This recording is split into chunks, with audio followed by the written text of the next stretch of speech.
It turns out that the worst people for turning their brain to mush on the mobile phone is men. I would have thought it was women, but apparently it is men, specifically men between the ages of 18 and 40. This is a study that's been done by Swinburne University, and the lead researcher, Saqib Nawaz, who looked at 523 Victorian adults for this, said that about their phone habits, they found that people under 40 were twice as likely to report heavy or even dependent levels of phone use compared to other adults.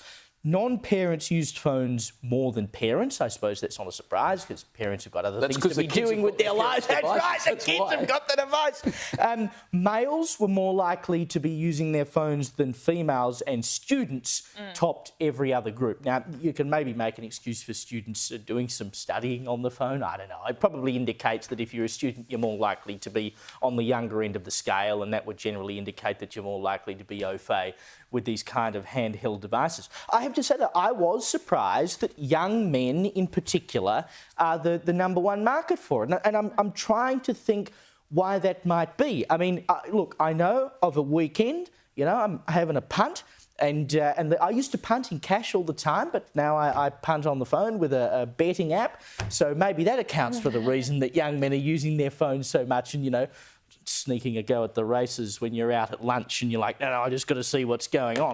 But I was genuinely surprised that young men are the top of the list. Yeah, I'm surprised. It was a small sample size. Yeah. It was only, 523 adults. It included podcasts. So if you consider the popularity of, say, a Joe Rogan, who has a 3-hour podcast, and that's his target audience, right, young men, so that might account for it. As you mentioned, blokes are always watching sport on their phones.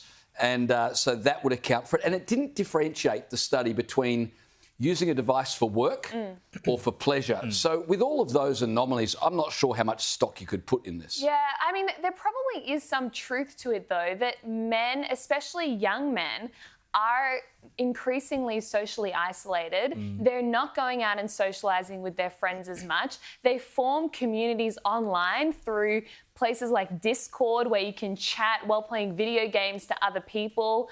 And so maybe it is true that young men are gaming more. I know my brother is on his phone playing games, sorry, Oliver, all the time. Totally threw Oliver under the bus. But it's a guy thing, and they form friendships, like actual friendships with the people they play with. Yeah. Whereas for girls, I think if you are on your phone, you're probably on social media, and that makes you feel tired and depressed after a while, so you want to get off it. So that's good.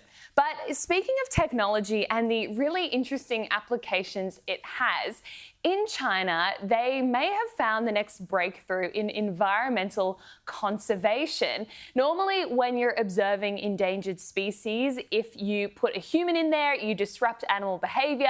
If you just have a camera in there, you won't really capture what's going on. So scientists in China have come up with a really novel solution to track Tibetan antelopes. They've built one.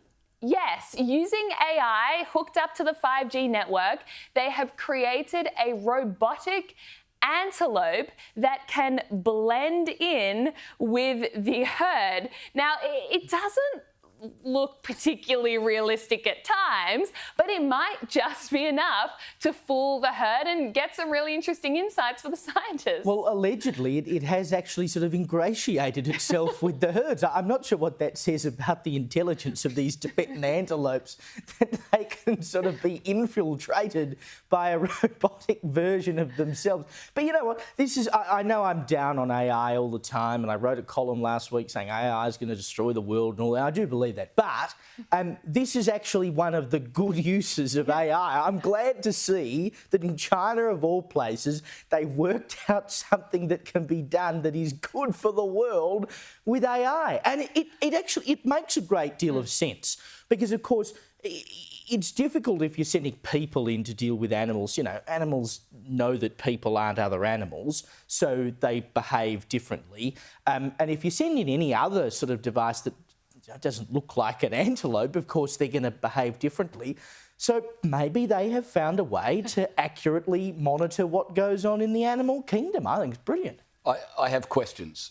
First of all, if you're in China and a fluffy animal sidles up to you, is it safe to share your views about Xi Jinping? Yeah, they'll have spy antelopes. Exactly. Second question, you know the pandas that they gave to Albany.